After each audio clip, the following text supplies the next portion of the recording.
እስከዚህ ድረስ ያደረሰን ጌታ ስሙ የተባረከ ይሁን። የምንኖርበት ዘመን ሰይጣን እንቅስቃሴው እንዴት ነው፣ አሰራሩ እንዴት ነው ብለን በተለይ እኛ ውጊያ አለብን። ሁላችንም ውጊያ ውስጥ ነው ያለነው። እንዲሁ የተኛን ሰዎች አይደለንም፣ ውጊያ ላይ ነው ያለነው። በጣም ነቅተን መንቀሳቀስ ባለብን ሁኔታ እንድንንቀሳቀስ እግዚአብሔር ይህንን ትምህርት እንድንማር እድል ሰጥቶናል። መንፈሳዊ ውጊያ በሚል በዶክተር መለሰ ወጉ እግዚአብሔር ዘመናቸውን፣ ህይወታቸውን፣ ኑሯቸውን፣ ትዳራቸውን፣ ልጆቻቸውን፣ አገልግሎታቸውን፣ ሁሉ ነገራቸውን በጌታ በኢየሱስ ስም እግዚአብሔር ዶክተር መለሰ ወጉን ይባርካቸው፣ ጸጋውን ያብዛላቸው። እናንተም እዚህ ጋር እያዳመጣችሁ ያላችሁ ወንድም እህቶች በጌታ በኢየሱስ ስም እግዚአብሔር ይባርካችሁ፣ ጸጋውን ያብዛላችሁ። ጌታ ከእናንተ ጋር ይሁን። በነገር ሁሉ በኢየሱስ ስም ተባርካችሁ ለበረከቱ ነው። አደራ በጌታ ፍቅር መላችሁ ሰብስክራይብ፣ ሼር፣ ላይክ፣ ኮሜንት ብታደርጉ ለብዙዎች ጋር መድረስ ይችላል። ሼር አድርጉት። ላይክ በማድረግ ሌሎች ጋር መድረስ ይችላል። በተረፈ ግን እኔንም እግዚአብሔር ስለረዳኝ በእውነት እግዚአብሔርን ከልቤ አመሰግናለሁ። የረዳኝ አምላኬን አመሰግነዋለሁ። እናንተንም ጌታ ባላችሁበት ቦታ በጌታ በኢየሱስ ስም ባርኮ ለበረከት ያድርጋችሁ። በጌታ በኢየሱስ ስም በዚህ ትምህርት እግዚአብሔር በብዙ እያነቃኝ እንደሆነ አምናለሁኝ። ሁሉ ደግሞ ሲሆን ክብሩ ተጠቅልሎ ለሱ ለእግዚአብሔር ይሁን። ኢየሱስ ክርስቶስ ጌታ ነው። ዶክተር መለሰ ወጉንም ባሉበት ቦታ እግዚአብሔር በኢየሱስ ስም ይባርካቸው። እግዚአብሔር ሆይ እናመሰግናለን።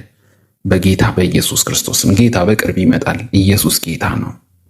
እግዚአብሔር የተመሰገነ ይሁን።